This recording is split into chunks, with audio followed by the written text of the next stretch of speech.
আল্লাহ সর্বশক্তিমান। জয় বাংলা, জয় বঙ্গবন্ধু। মুসলমানদের জানাই আসসালামু আলাইকুম।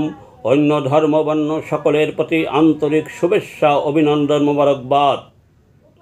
আমি সত্য যা জানি শুনে দেখি তাই নিয়ে কিছু বলি লিখি।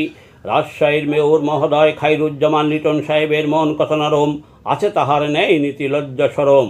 অনেকে ব্যক্তি স্বার্থ হাসিলের উদ্দেশ্যে নিয়ে নরম হয়ে লিটন সাহেবের কাছে গিয়ে তার পায়ের ধুলো নিয়ে কেহ নেতা কেহ এমপি হয়ে এখন অতীত কথা ভুলে গিয়ে লজ্জা শরমের মাথা খেয়ে লিটন সাহেবকে দেখায় গরম।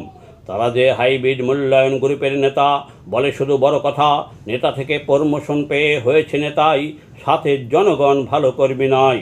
বঙ্গবন্ধুর আদর্শ বাদ দিয়ে দলের ভিতর করে চলেছে নতুন আদর্শের বলাই, তাহা বুঝতে কারো বাকি নয়। এইসব বেঈমান মুনাফিকদের করিয়া যাচাই বাছাই দল থেকে বাদ দিলে ওই এলাকার জনগণ খুশি হবে, তাতে কোনো সন্দেহ নয়। দল একটানা 15 বছর দেশের ক্ষমতায়, 16 বছরে পা দিচ্ছে। এরা এখন 16 কলা পূর্ণ করিতে চায়। সারা বাংলাদেশে তৃণমূলে তৈরি করেছে নতুন বলয়। তারা ধান্দা চান্দা ধোকাবাজি করিবে, দলের নাম ভাঙিয়ে দাপটে চলিবে, আর নেতার তেলবাজি চামচামি করিবে। বঙ্গবন্ধুর আদর্শ বড় ভালো নেতারা এদের এখন পথের কাটা হয়েছে।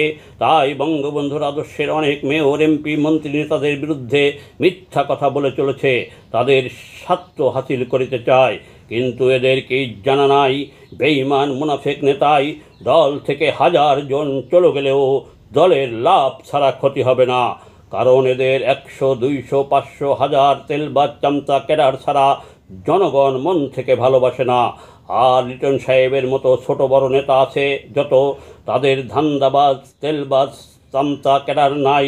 সাধারণ জনগণ ভালো আদর্শবান কর্মী, আল্লাহর রহমত আছে তাদের সাথে সব সময়। নেতার প্রতি আছে শ্রদ্ধা ভক্তি জনগণের, তাতে কোনো সন্দেহ নাই।